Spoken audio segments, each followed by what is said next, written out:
आप एक बात सोच के देखिए, अगर आज आप अपनी 20s के अंदर हो और आपकी नई नई जॉब लगी है 10,000 रुपीज़ की। अगर आप आज से इन्वेस्टमेंट अपनी शुरू नहीं करते हो तो आप कितना कुछ मिस करोगे। जिस हिसाब से डे बाय डे इन्फ्लेशन का रेट बढ़ता जा रहा है, बैंक के अंदर कुछ बहुत बड़ी एफडीज नहीं मिल, बहुत ज़्यादा इन्वेस्टमेंट, बहुत ज़्यादा अमाउंट हमारा बढ़ नहीं रहा है। हमारा पैसा जो स्टेबल है वो इन्फ्लेशन भी बीट नहीं हो पा रहा है। आज जो हम 10 रुपए का जो कुरकुरे का पैकेट आज जो हम खरीद रहे हैं, अगर हम उसको 3 साल बाद जाकर सेम कुरकुरे का पैकेट खरीदेंगे तो सेम अमाउंट में मिलेगा? खुद सोचिए, नहीं मिलेगा। क्यों नहीं मिलेगा? वो इन्फ्लेशन के कारण उसका जो प्राइस है वो 10 to 20 हो चुका होगा। जो सेम क्वांटिटी आज 10 रुपीज की मिल रही है, वो सेम क्वांटिटी कितने की मिलेगी हमें? अप्रोक्सीमेटली 20 रुपीज की। तो ये क्या है? इन्फ्लेशन है। उस इन्फ्लेशन को बीट करने के लिए हमें कम से कम इन्वेस्टमेंट करनी पड़ेगी, लेकिन बहुत लोग क्या करते हैं, अभी इन्वेस्टमेंट करते ही नहीं है, और ये बहुत बड़ी गलती है। हमें इन्वेस्टमेंट करनी ही पड़ेगी, चाहे वो अमाउंट छोटा हो। अगर आज आप अपने 20s के अंदर हो तो आप इन्वेस्टमेंट करना शुरू करिए। एक छोटे अमाउंट के अंदर इन्वेस्टमेंट करना शुरू करिए, चाहे वो 1,000 रुपीज है। अगर आप 10,000 रुपीज कमा रहे हो, चाहे तो आप 1,000 रुपीज मंथली इन्वेस्ट करो। आगे चल के आपकी सैलरी बढ़ती है, उसके साथ साथ आप इन्वेस्टमेंट अपनी बढ़ा सकते हो। मेरा कहना तो ये है। और इसी के अंदर हम देखेंगे, अगर आप आज इस पूरी वीडियो के अंदर अगर हम समझेंगे दो एग्जाम्पल के साथ, कि अगर आज आप मिस करते हो, अगर आप अपने 20s के अंदर हो, हम लोग क्या चीजें मिस करते हैं। तो दो एग्जांपल है हमारे पास, एक शिवम है और करण है। इन दो शिवम और करण की मदद से हम समझेंगे कि अगर आप आज इन्वेस्टमेंट नहीं करते हो तो आप कितना कुछ मिस करोगे अपने 10 ईयर्स के बाद। क्या रिग्रेशन होगा आपके अंदर कि मैंने इन्वेस्टमेंट करी क्यों नहीं यार। तो वही चीज है कि आज हम इस पूरी वीडियो के अंदर ये सब चीजें देखने वाले हैं, और आप मेरे साथ रुके रहिए। मैं आपको सिखाऊंगा कैसे इन्वेस्टमेंट करनी है। मैं कोई एडवाइजरी या मैं कोई एक्सपर्ट नहीं हूँ स्टॉक मार्केट का, लेकिन आप मेरे साथ रहकर कुछ कुछ चीजें सीख पाओगे, आप अपनी इन्वेस्टमेंट जर्नी शुरू कर पाओगे। क्योंकि मैंने काफी टाइम पहले से इन्वेस्टमेंट जर्नी शुरू करी थी, जैसे आप लोग आज हो इस तरीके से मैंने शुरू करी थी। लेकिन आज मेरे को थोड़ा बहुत इन चीजों के बारे में पता है कि आपको कहाँ इन्वेस्ट करना है, कैसे इन्वेस्ट करना है। तो आइए समझते हैं। क्वेश्चन है इस पार्ट का कि हम दो लोगों की मदद से समझेंगे, एक करण है और एक शिवम है। इस पूरी वीडियो के अंदर हम दो एग्जांपल समझेंगे। आप किस कैटेगरी के अंदर आते हैं, आप मेरे को ये बताइएगा कि अगर आप अभी बहुत ज्यादा यंग हैं तो आप किस कैटेगरी के अंदर आते हैं, कि आप अभी इन्वेस्टमेंट कर रहे हैं या नहीं कर रहे हैं या सोच रहे हैं। तो आप कमेंट सेक्शन के अंदर वो चीज मेरे को बता सकते हैं। अगर आपको जो भी लगता है कि आप कमेंट सेक्शन के अंदर मेरे को बता सकते हैं आप इन्वेस्टमेंट कर रहे हैं, या मेरी वीडियो के बाद आप शुरू करेंगे या नहीं करेंगे। तो वही चीजें हम अब देखने वाले हैं कि दो लोगों की मदद से, कि एक हमारे पास करण होगा, एक शिवम होगा। तो पहले इंट्रोडक्शन देख लेते हैं। तो ये है करण और शिवम की कहानी है पूरी की पूरी, और एज दोनों की अप्रोक्सीमेटली 22 साल है। इस समय जो एज है दोनों की 22 साल है। सैलरी जो है दोनों की 10,000 रुपीज मंथली कमा रहे हैं अभी दोनों, ठीक है। और दोनों सेम सिटी में रहते हैं, ठीक है। दिल्ली के हैं दोनों, दिल्ली के दोनों सेम सिटी के हैं। और फैमिली का जो बैकग्राउंड है वो दोनों का ही मिडिल क्लास है, ठीक है। ठीक है, दोनों का हमारा मिडिल क्लास है। शिवम है भाई, सैलरी ही कितनी है, पहले थोड़ा एंजॉय कर लेते हैं। वही सेम माइंडसेट जो बहुत सारे लोगों का हमारे मिडिल क्लास में, और जो यंग बॉयज होते हैं, जो यंग न्यू न्यू जॉब्स लगती है, वो यही कहते हैं सैलरी कितनी है यार, अभी तो एंजॉय करने दे, थोड़ा टाइम बाद कमा लेंगे, क्या हो गया। करण कहता है मैं थोड़ा सा इन्वेस्ट शुरू कर रहा हूँ, ज्यादा नहीं। मैं तो अब थोड़ा सा इन्वेस्टमेंट शुरू कर रहा हूँ भाई। मैं दोनों बात कर रहे हैं आपस में, तो उनने तो, एक ने तो कह दिया कि मैं यार अभी सैलरी कितनी है कि मैं जो इन्वेस्ट करना भी शुरू कर दूं इसके अंदर। लेकिन एक जो करण है वो कह रहा है कि मैं नहीं यार, मैं थोड़ा बहुत तो इन्वेस्ट करूंगा, मेरे जितनी कैपेबिलिटी होगी मैं उतना इन्वेस्ट तो जरूर करूंगा। करण ने डिसीजन बना लिया है अपना, ठीक है। करण ने डिसीजन बना लिया है।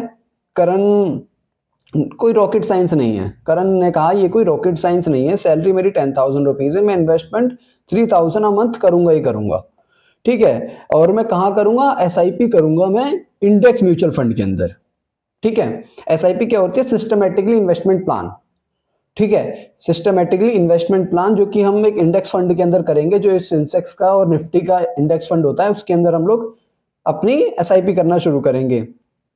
करण कहता है मैं परफेक्ट टाइम का वेट नहीं करने वाला हूं, मुझे परफेक्ट टाइम का कोई वेट नहीं करना है, मुझे अभी से ही इन्वेस्ट करना शुरू करना है, ठीक है। आगे आ जाते हैं हम शिवम की सोच के ऊपर। शिवम सोच रहा है यार मार्केट तो रिस्की है, सैलरी बढ़ेगी तब इन्वेस्ट करूंगा। वही सेम माइंडसेट कि अगर सैलरी बढ़ेगी तब इन्वेस्टमेंट करूंगा, अभी इन्वेस्टमेंट क्या करना, अभी मजे कर लेते हैं, थोड़ा सा एंजॉय कर लेते हैं, ठीक है। यही सोच है लगभग 90% ज्यादातर लोगों की। 90% से ज्यादा यंग लोग जो इंडिया में हैं वो यही सोचकर इन्वेस्ट नहीं करते हैं कि क्या हो गया, थोड़े दिन बाद कर लेंगे यार, इतनी बड़ी दिक्कत थोड़ी है, ठीक है। अब हम देखते हैं 10 साल बाद का कंपैरिजन कितना होगा। ठीक है, 10 साल बाद का कंपैरिजन क्या होगा। एज दोनों की 32 साल हो चुकी है, 10 साल हो चुके हैं, दोनों की एज 32 साल हो चुकी है। एसआईपी जो है वो दोनों ने 3000 रुपीज अब तक चलती हुई आ रही है। ठीक है, करण की जो 32 साल हो गई है, उसने एसआईपी जो शुरू करी है वो 10,000 रुपीज 3000 रुपीज की शुरू कर दी थी। 10 साल बाद उसकी इन्वेस्टमेंट जो 60,000 रुपए दिए हैं इसके अंदर, और वैल्यू उसकी कितनी हो गई है 7 लाख रुपए। अब समझो ना, डबल का इन्वेस्टमेंट हो चुका है। वहीं शिवम क्या ऑलमोस्ट जीरो पर है। शिवम के कंपैरिजन में बहुत ज्यादा है, उसके पास कम से कम 7 लाख रुपए तो हाथ में है, लेकिन शिवम के पास जीरो, कुछ नहीं, खाली है वो। ठीक है, शिवम अब तो काफी लेट हो चुका है, अब क्या करूंगा यार करके, अभी भी इसका माइंडसेट बदला नहीं है। उसको 10 साल देखने के बाद भी वो यही कह रहा है कि अभी तक क्या हो गया, 10 साल मतलब तो बहुत ज्यादा लेट हो चुका हूं मैं, 10 साल मेरे निकल चुके हैं लाइफ के। ठीक है, और करण कहता है मैं डिसिप्लिन हूँ, फॉलो करता रहूंगा। ठीक है, मैं डिसिप्लिन हूं और मैं इसके अंदर अभी भी करता ही रहूंगा। सैलरी ग्रोथ मूवमेंट क्या होता है, करण यही नहीं रुकता। ठीक है, करण ने यही रुका ही नहीं करण। ठीक है, अभी भी करण नहीं रुका है। सैलरी बढ़ी 25,000 रुपए, उसने एसआईपी बढ़ा दी, इसे कहते हैं step up account, step up SIP. ठीक है, उसने सैलरी बढ़ा दी 8,000 रुपए। ठीक है, सैलरी बढ़ने पर लाइफस्टाइल नहीं बढ़ा, उसकी एसआईपी बढ़ गई। यही चीज है कि अगर उसकी सैलरी बढ़ी 25,000, उसने अपने एक्सपेंस को कम करा, एक्सपेंस को सेम रखा है और एक्सपेंस को थोड़ा बहुत कम ही करा होगा, तभी उसने 8,000 रुपए बढ़ाए हैं। ये सैलरी बढ़ने के साथ मोमेंटली पैसा कहीं ना कहीं लग ही जाता है, आप कुछ ना कुछ सोचने लग जाते हो, तो वो इन्वेस्टमेंटली हो जाती है। शिवम की लाइफस्टाइल ट्रैप क्या रहा है, शिवम रहा है फोन ईएमआई भर रहा है, आराम से अपने फोन चला रहा है, मस्त आईफोन ले रहा है, बाइक ईएमआई ले रहा है, मस्त ले रहा है, वेकेशंस मना रहा है आराम से, और जीरो इन्वेस्टमेंट है, कोई इन्वेस्टमेंट ही नहीं कर रहा बंदा। ठीक है, शिवम क्या है, नेक्स्ट ईयर पक्का इन्वेस्टमेंट करूंगा, वही इसके सेम बहाने चलते रहते हैं कि नेक्स्ट ईयर पक्का इन्वेस्टमेंट करूंगा। 45 साल बाद, आप दोनों की एज 45 साल हो चुकी है, आज से 13 साल बाद शॉकिंग रिजल्ट क्या रहे होंगे। ठीक है, लगभग 25 साल इन्वेस्टिंग करी है दोनों ने। ठीक है, लगभग 25 साल, अप्रोक्सीमेटली 25 साल इन्वेस्टिंग करी है। एवरेज एसआईपी जो है वो 8,000 रुपए है। ठीक है, टोटल इन्वेस्टमेंट कितना रहा, 30 लाख रुपए रहा। फाइनल वैल्यू कितना होगा, 1 करोड़ 20 लाख। समझ सकते हो आप, क्या 30 लाख रुपए लगाने के बाद इसकी 1 करोड़ 20 लाख है, और शिवम के पास सेविंग कितनी है, 6 से 7 लाख रुपए की। स्ट्रेस बहुत ज्यादा है अब इसके पास भाई, 6 से 7 लाख रुपए और उसके पास करोड़ों, बहुत बड़ी बात होती है। और एक 45 ईयर्स के बाद जनरली इंडिया में पॉल्यूशन इन सब के बाद तो ऐसा हो रहा है कि 45 ईयर्स के बाद आप कमाना मुश्किल ही समझो, 50 ईयर्स के बाद अब रिटायर होना पड़ेगा आपको। शिवम शॉक्ड है यार, तू तो लकी है। और करण कहता है नहीं, मैं कंसिस्टेंट रहूंगा, मैं अभी भी इन्वेस्टमेंट करूंगा, भले मेरी इन्वेस्टमेंट की वैल्यू कम हो जाएगी, लेकिन मैं इन्वेस्टमेंट करूंगा ही करूंगा अभी भी। तो इस वीडियो के बाद हमने यही देखा कि आपको इन्वेस्टमेंट करनी क्यों चाहिए। अगर आप इन दोनों की तरह कुछ मिस कर रहे हो अपनी लाइफ में, तो आप शायद बहुत कुछ मिस कर सकते हो।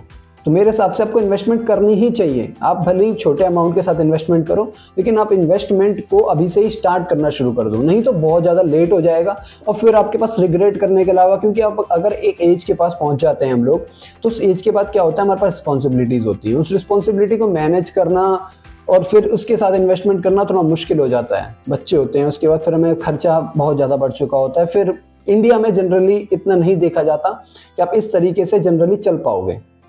तो मेरा कहना तो यही है, आप और भी वीडियोस आएंगी ऐसी, और आप वीडियोस को देखते रहें, और अच्छी लगे तो किसी के साथ शेयर भी करें, और अच्छा लगता है सब्सक्राइब करें, और लाइक कमेंट जरूर करें। कमेंट के लिए आपको नेक्स्ट वीडियो किस टॉपिक के ऊपर चाहिए, या फिर आप दोनों में से किस कैटेगरी के अंदर